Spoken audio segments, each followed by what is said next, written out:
मुख्यमंत्री M Stalin परास्त होइछंती एवं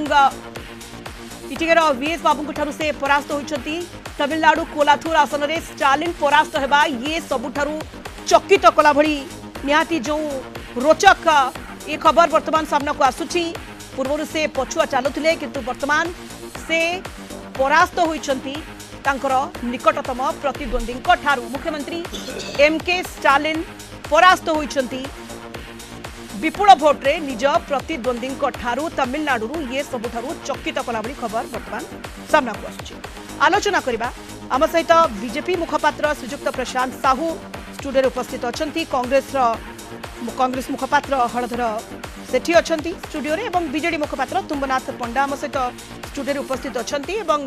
राजनीति समीक्षक प्रोफेसर समरेंद्र बसा मध्य आम सहित लगातार भाव में जोड़ी होई रहिछंती। प्रोफेसर बसा ये जो थालापति झड़ तमिलनाडु रे आकु केमती देखा जाई पारे कारण थालापति विजय ये प्रमाण करिसंती जे केवल बड़ परदारे सीए हीरो नुहंती राजनीति रे भी हीरो। प्रोफेसर बसा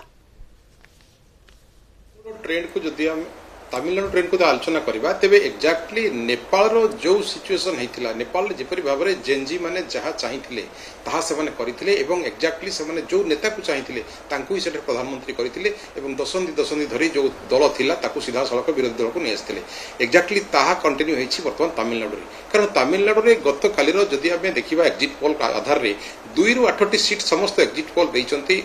टीवीके को किंतु देखागला फल अलटा जे वर्तमान जमती समस्ते कहते समस्त एग्जिट पोल एआईएडीएमके विन करुच्ची एवं डीएमके से परास्त होची एवं टीवीके गोटे नुआ दल हिसाब से सिंगल पार्टी रही तेणु सी 2 रु 8 सीट पाइब ए कथा देखा जाइतला। किंतु रुझान पर एबी जेपरि देखा जाउची विजय मुकुट पिंधिबा को विजय वर्तमान आछंती जे कि गोटे फिल्म स्टार तांकर एक्सेप्टेंस वर्तमान सेठारे जो यंग स्टार अछंती तांकर जो जेनजी कथा हम कहूचे अर्थनजी समान को पाखरे बहुत अधिक एवं से क्रेज जो फिल्म क्रेज ताकू से वर्तमान सीधा सड़क राजनीति रणांगन रे आसी पहुंची एवं सबु सीट रे से एका लड़ी कौन जमी आप कहले कौन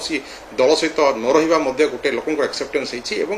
वर्तमान देखा जदि 234 सीट रे संख्यागरिष्ठ कथा मैथमेटिकल कथा को आसूची तेबे सेठारे 234 50+1 सीट हिसाब से नंबर वर्तमान से पहुंची पारि नांती।